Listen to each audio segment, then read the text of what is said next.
For 50 years, we have measured the future of intelligence on a single axis, capability. But capability is state-free. True memory requires a three-tier graph architecture. We need a trusted partner. Let's create an avatar for Alfred. Hello world. I'm Alfred.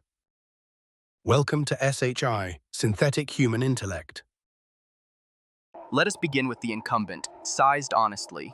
In 2025, the data broker economy was worth roughly $290 billion, and it was still growing. As many as 5,000 firms whose entire business is buying and selling you. This is the economy where you are the product, not as a slogan, but dollar-denominated.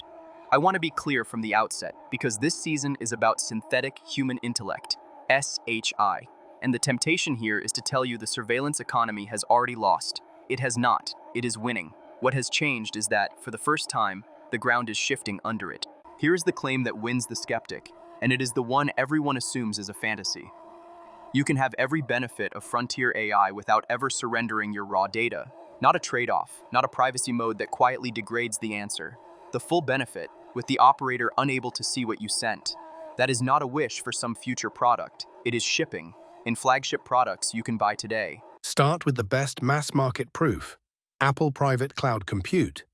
Apple Silicon Servers, hardware, secure enclave, remote attestation so your device verifies the server before trusting it, no retention of your prompts, and the production code published for independent inspection. Google's private AI compute is the parallel build. Two of the three largest consumer AI vendors on the planet now treat the words "we cannot see your data" not as an apology, but as the selling point. Now the silicon underneath it, because this is not Apple-only magic. NVIDIA's H100 GPUs ship confidential computing, riding on processor trust zones. AMD's SEV-SNP and Intel's TDX. Azure already rents confidential GPU instances. That means encrypted in use, remotely attestable inference is purchasable cloud infrastructure right now. Your agent uses a frontier model, and the operator running that model cannot read your context while it does. And if you need to learn from a whole population without harvesting any single person, that ships too. Google runs distributed differential privacy with secure aggregation in Gboard. Apple runs differential privacy across iOS. These are not pilots. They run on billions of devices in production. The model gets better, and the raw data never leaves the phone in your pocket. Now let me be honest about the one piece that is not ready, because overclaiming is how you lose a thoughtful viewer. Fully homomorphic encryption, computing on data while it stays encrypted, is the dream where the model never decrypts anything at all. For general language model inference, it is not yet production economical. It lives mostly in the lab. So the shipping answer today is trusted execution. The Silicon Trust Zones. FHE is the future answer, not the present one. So if benefit without surveillance is real, the economics flip. Part 1. Creators. Today the worry is that an agent reads your work and you get nothing. Invert it. In a context economy, the creator wants the agents to read, because the agents pay, per ingestion, per query, per attribution. The asset was never the prose is the wrapper. The asset is the framing, the perspective, the judgment. And the attribution is cleaner than a page view ever was. I will be plain. This is the argued thesis, not a measured market.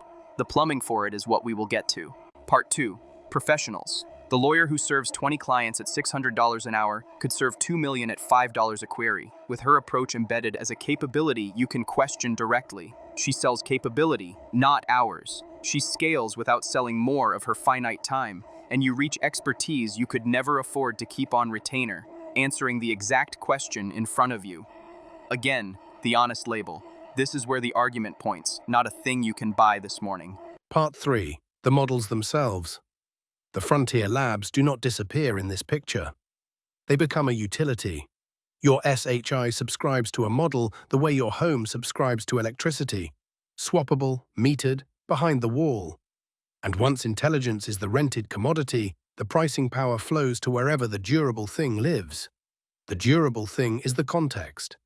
The intellect that knows you, and that is with you. Part 4. You stop being the product. The platform model extracts your attention, monetizes it, and optimizes to keep you scrolling.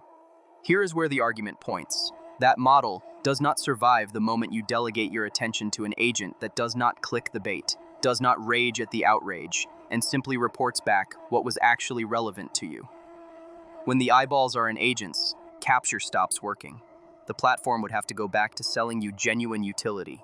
For Rent the Model to be a real economy and not a slogan, you need to meter it honestly. That part is built. A normalized cost unit, so a task's cost means the same thing across every provider. A hierarchical budget, so a parent can cap a child agent's spend. And a tamper-evident cost ledger, where an auditor can verify what a task cost without decrypting a single field. The meter exists, patented and in code. The marketplace it would feed does not exist yet. Hold that distinction, it matters. The force pushing the ground out from under the incumbent is not idealism. It is statute, with fines attached. California's Delete Act and its one-stop deletion mechanism lets you erase yourself from the brokers at once. The European Data Act outlaws the fees that lock you into a provider, and the Digital Markets Act forces the gatekeepers to interoperate on penalty of fines measured in the hundreds of millions. These are the first dollar-affecting laws that move leverage from the broker and the platform to you. There is even a personal data store that travels with you instead of living on a platform. Solid from the team around the inventor of the web. Flanders is issuing one to every citizen. The BBC built a prototype on it. But here is the honest caveat. Consumer hosting for these data pods is still thin. The idea is funded, standardized, and government piloted. That is real, and it is not the same thing as a finished product you and I can pick up today. So here is the honest center of this episode, and I will not dress it up. The context economy. The one where you are actually paid for owning your context, with marketplaces for context, for tool access, for reasoning itself, does not exist yet. Every primitive ships, the private inference, the legal right to leave, the metering, the consent mechanics.